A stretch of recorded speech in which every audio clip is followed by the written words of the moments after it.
Nebari bisa Machina. They used to call us Machina. Like, what do you guys know? Like, fake, fake medical students. And if you've worked hard for 6 years to get your degree, and then someone is like belittling like you like that, it hurts.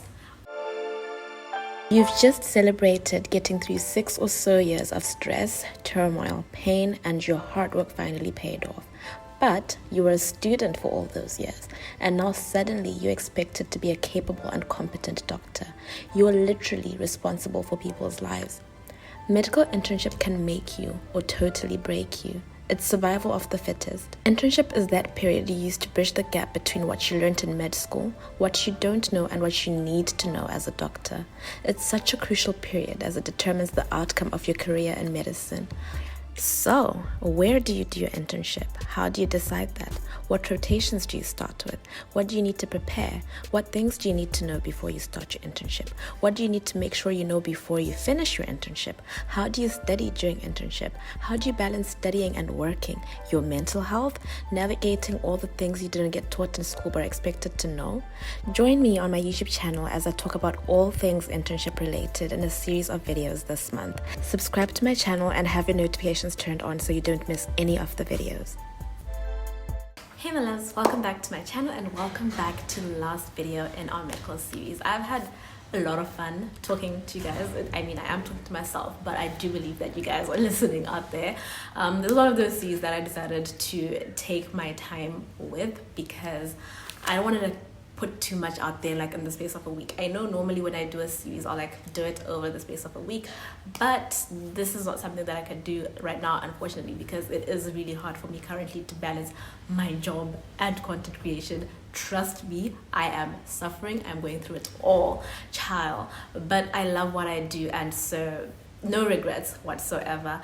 But I don't want to neglect you guys, and I do have a lot of information to share, so I decided, you know what, let me do this series and let me do it how best I can, how I can best do it. English, yeah, whatever. So throughout the series I've told you guys a lot of things. I've spoken a lot in terms of like internship, what to do, what not to do, how I did it, how it worked for me, my experience, how I feel about it now. Obviously it's all been like positive and good vibes, and I'm so thankful for the feedback that I've gotten so far. Thank you to everyone that has watched these videos. If you haven't watched any of the last videos, in the first one we talked about how to choose where to do your internship, like where to do your internship. In the next video I told you guys how to prepare and what things you need to get for your internship. In the third video I told you guys how to go about your rotations, how to study, what to expect during your internship, navigating relationships in the hospital. In the fourth video I told you guys the things that you need to do before you finish. In the last video, the most recent one, I gave you guys my experience doing my internship in Botswana and in Tanzania. If you've missed any of those videos, do watch them. The links will be in the description box below on the screen right now, as well as at the end of the video. But in today's video, which is more like a bonus video before we wrap up this series, I want to touch a little bit on mental health, because out of everything that you get from internship, exhaustion number one. Internship will drain you. Internship will push you to limits you didn't know you could reach. Internship will take everything from you and more. Internship will humble you. Internship might kill you if you don't do something about it, if you don't kill it before it kills you. So yeah, there's a lot of things that play a part in affecting your mental health as a doctor. And as an intern, you're fresh out of school, and there's just like this huge just like anticlimax. You have all this excitement, you know, leading up to getting your degree. Yes, that title, I'm now a doctor, respect on my name, whatever, right?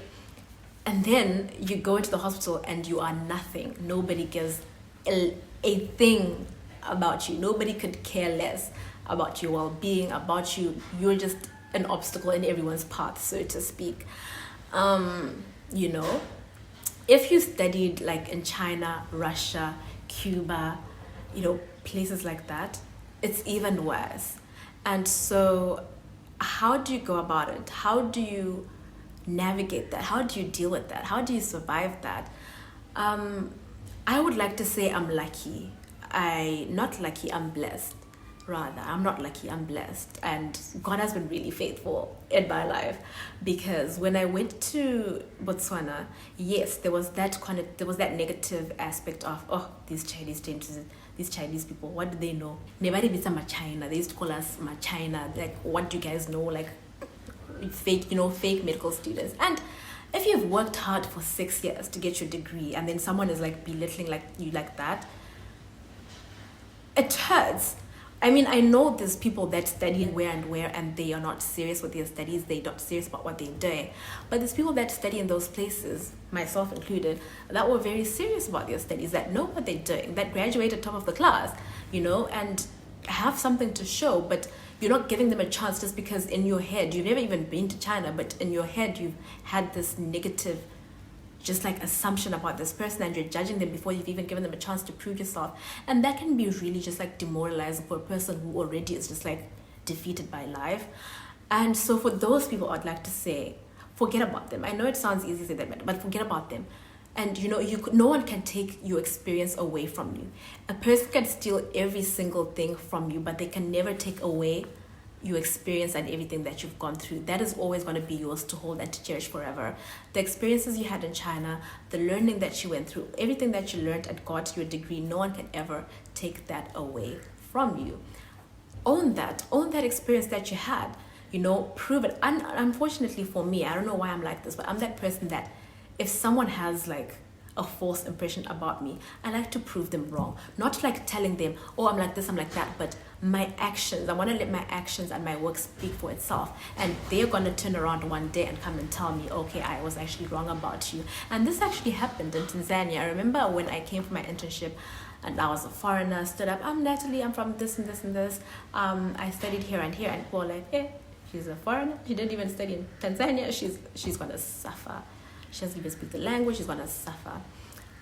So people had this like yani mimi ni mzungu type of thing, and they also had that she's from China, she doesn't know anything. Like people thought I was gonna be a burden.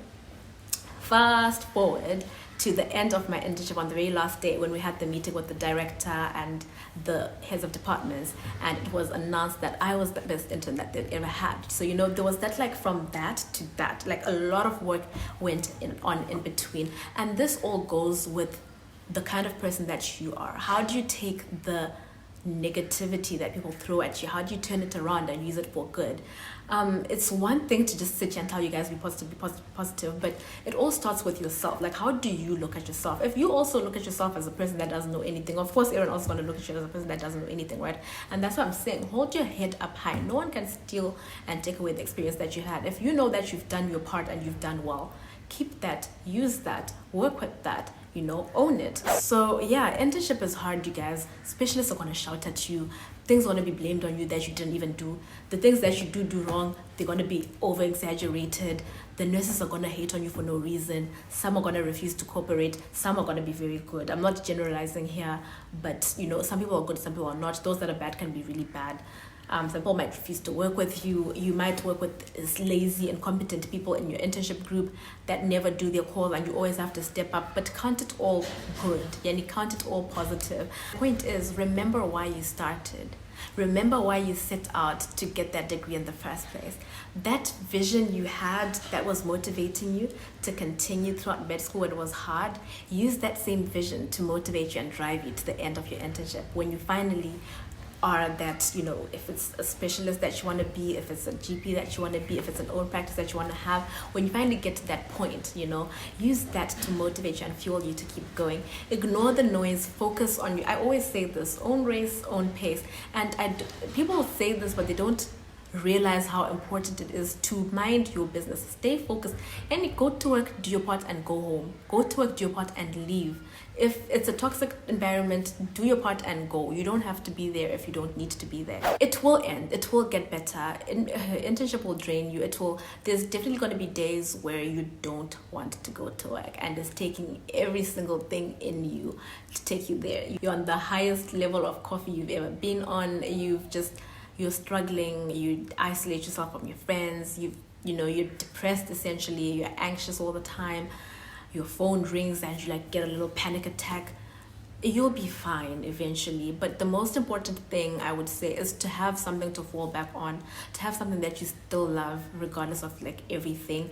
If it's going to the gym that makes you feel happy, if it's going to the library, the coffee shop, shopping, whatever it is that makes you happy, do more of that in the days that you feel like I can't do this anymore. But never ever ever give up, because your childhood you will never forgive you for giving up on your childhood dreams. So I hope this helps someone who's struggling with internship right now. I hope that you guys hear my story and see how far I've come, because there was a time when I wanted to remove all my videos from China, like second year, and I was like, oh, these are so cringe, why do I still have these? But I saved them because I want you guys to see the journey. I remember the days where I'd be struggling, going to the exam room looking like a mess, and like literally just like struggling to keep my eyes open just so I can get the degree, and then the internship itself, and I'm tired. And now, like, yani, you guys, like, life is good because, you know, we survived, we made it through to the other side. And also just God has been faithful, you guys. Don't ever forget that you have a maker, a creator who knows better than you, who knows why he put you there. And when things get tough, go back to him and ask him for help, and he will definitely see you through. So yeah, I'm definitely set out to be Mama Mchungaji one day. Okay, I'm talking way too much, but anyway, so yeah, I really hope you guys are multilingual on this channel, because I am, and I throw in bits of Setswana, bits of Shona, bits of Swahili here and there. Yeah, you know, don't let internship be this horrible thing that's like daunting. It's not going to be easy, but if things were easy, everyone would do them. There's a reason that you're on that path. See it through, and you'll be so proud of yourself in the end of it all. So yeah, that's all I have to say. After 6 videos, this is it. I really hope you guys enjoyed the past 6 videos. The past 6 weeks have been good for you. You've had something to look forward to. I don't have much more to say. I just hope that your internship will be everything that it needs to be and more. I hope you'll stay grounded and remember your values. Remember why you started. Remember the things that are important to you. You'll be driven. When motivation is lacking, let it be discipline that keeps you going. So teach yourself discipline from the get-go. Be kind to yourself. You will have bad days, you will have rough days, but be kind to yourself. That's important, because you're the only person that can be guaranteed to be kind to you. No one owes you anything, but you owe yourself everything. So yeah, that's it from me for the series. I wish you guys a happy, fruitful, and just like productive internship throughout. And yeah, signing out, guys. I wish you guys all the best in your careers in medicine as well as other careers. I know not all of you that are watching these videos are medical students or doctors or people in the healthcare profession at all, and I appreciate your time. I appreciate you guys watching. So with that said, thank you so much for watching the series. Thank you so much for staying to the end. Please share this series of videos with all your friends, family, and people that you know that might benefit from them. Leave a comment. Let me know what series you guys want me to do next. Subscribe to my channel if you haven't already. Turn on your post notifications so that you don't miss the next thing coming from me. And I will see you guys in my next video. Love you guys.